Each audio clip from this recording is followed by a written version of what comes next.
तो क्वाड अभी तक आपको पता होगा सिर्फ मीटिंग करता हुआ आया है। आपने देखा होगा यूपीएससी में क्वेश्चन भी इसका पहले बन चुका था। लेकिन अब क्वाड क्या करेगा कि वो अब स्ट्रॉन्ग एक्शन लेने की तैयारी में भी लग जाएगा, क्योंकि देखिए नाउ जापान की जो पहली आयरन लेडी हैं और जो जापान की पहली महिला प्रधानमंत्री हैं, उन्होंने दोबारा से निचले सदन में अपना पूर्ण बहुमत साबित करा है। और ये इंडिया के नजरिए से भी बहुत ज्यादा इंपॉर्टेंट है, क्योंकि जो ये जापान की नई महिला प्रधानमंत्री हैं, मतलब कुछ टाइम पहले से ही हैं, नाम है सनाए तकाइची।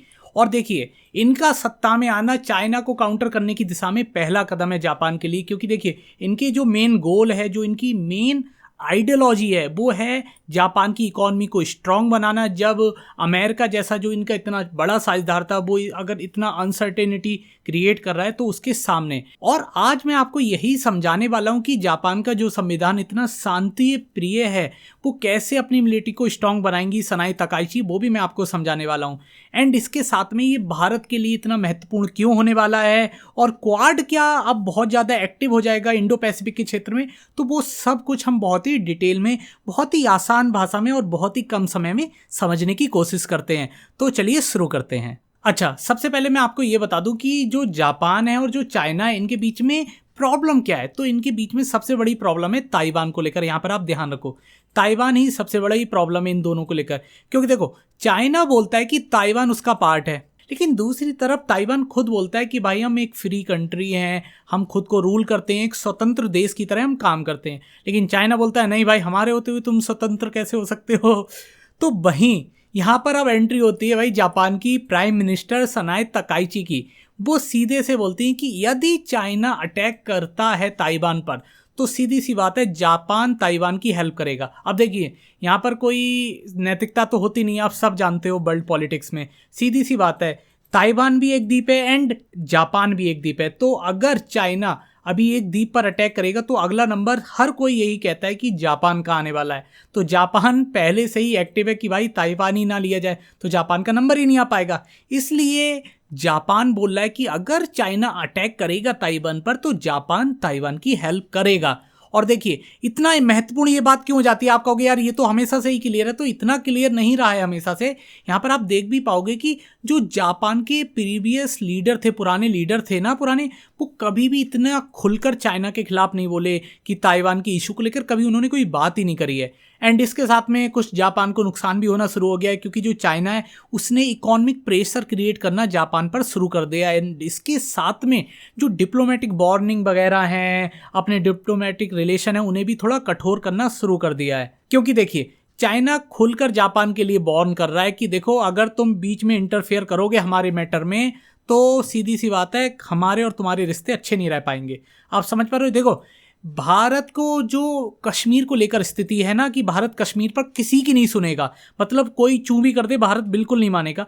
उसी तरीके से ताइवान पर चाइना किसी की नहीं सुनता है। चाहे अमेरिका ले लो, चाहे आप ले लो जापान ले लो, और इंडिया तो आप जानते हो कुछ बोलता ही नहीं है, यहाँ की गवर्नमेंट तो कुछ कहती ही नहीं है। लेकिन बहुत ही इंटरेस्टिंग पॉइंट ये निकल कर आता है कि जापान का जो कॉन्स्टिट्यूशन है, जो संविधान है, वो जापान को इस तरीके से युद्ध करने के लिए तो कभी अलाउ ही नहीं करेगा। यहाँ पर आप देख पा रहे होगे, क्योंकि जापान का जो संविधान है वो जापान को एकदम पीस कंट्री के रूप में प्रेजेंट करता है। आपको पता होगा जापानी लोग ज़्यादा युद्ध नहीं करते, ये दुनिया दिलकुश और प्यारेपन से तो चलती नहीं है। तो जापान को खुद को मजबूत होना पड़ेगा। और वो मजबूत कैसे होगा, क्योंकि देखिए जापान का जो संविधान है वो जापान को स्ट्रिक्ट वार्निंग देता है कि आप युद्ध नहीं करोगे किसी देश से। एंड इसके अलावा जब भी जापान की सेफ्टी पर खतरा नजर आएगा, तब जापान मतलब युद्ध के लिए सामने आएगा। और देखिए जो सनाए तकाइची है, आप बहुत गहराई से सुन लीजिए, जो सनाए तकाइची हैं वो इसी रूल का पालन करके मतलब अपनी आर्मी को, जापान को और मजबूत बनाना चाह रही हैं सैन्य रूप से। क्योंकि देखिए आने वाले कुछ समय में हम सब जानते हैं कि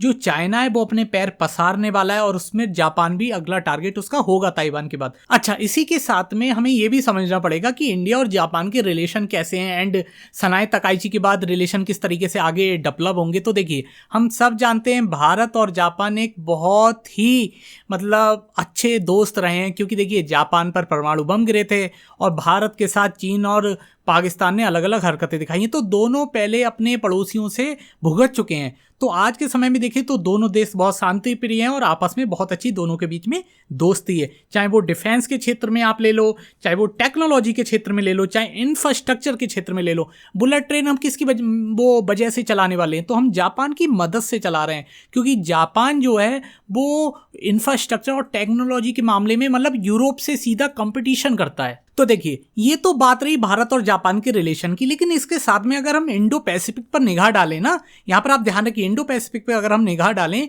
तो भारत, जापान और यूनाइटेड स्टेट खासकर चाहते हैं कि यहां पर शांति बनी रहे। और देखिए, अमेरिका शांति तो नहीं चाहता, ये तो हम सब जानते हैं।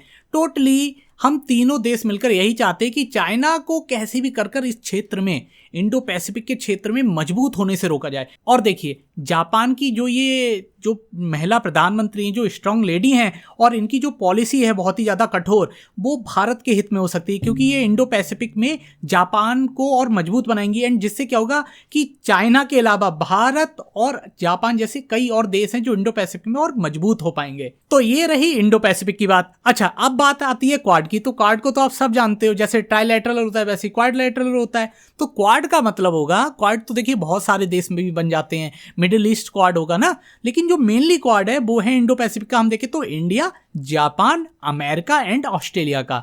तो क्वाड अभी तक आपको पता होगा सिर्फ मीटिंग करता हुआ आया है। आपने देखा होगा यूपीएससी में क्वेश्चन भी इसका पहले बन चुका था। लेकिन अब क्वाड क्या करेगा कि वो अब स्ट्रॉन्ग एक्शन लेने की तैयारी में भी लग जाएगा, क्योंकि देखिए, क्वाड में से जो मेनली 3 कंट्री हैं, अमेरिका, जापान, इंडिया, वो अब स्ट्रांगली चाइना को टारगेट करने की कोशिश कर रहे हैं। लेकिन ऑस्ट्रेलिया अभी भी थोड़ा थोड़ा कॉम्प्रोमाइज है चाइना से, लेकिन वो भी धीरे धीरे सुधर ही जाएगा। तो आई होप आप ये वीडियो समझ पाए होगे। वीडियो पसंद आती है तो इसे लाइक करो, चैनल को सब्सक्राइब करो। मिलेंगे नेक्स्ट वीडियो में, तब तक के लिए नमस्कार, नए अपडेट के साथ।